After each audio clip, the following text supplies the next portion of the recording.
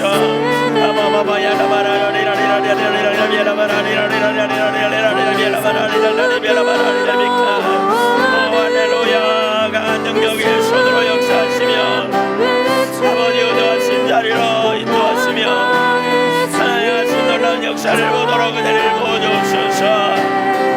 할렐루야. 바바바바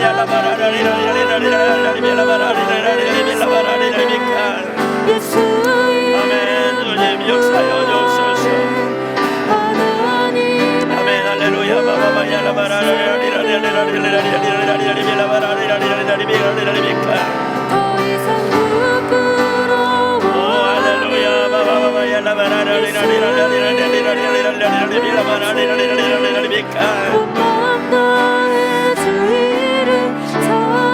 주님 역사여 주옵소서. 주님 영광으로 임하여 주옵소서. 주님 권능의 손으로 역사여 주옵소서. 아버지 감사합니다. 바바바 얄라바라리라리라리라리비카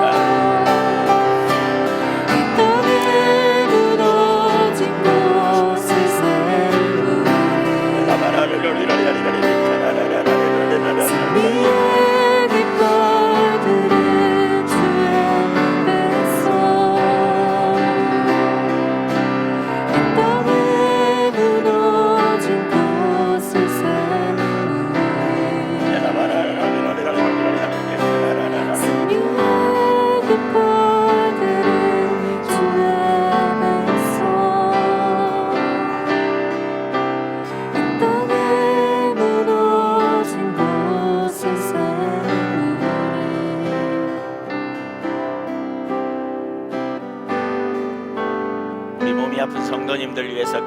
주시기 바랍니다.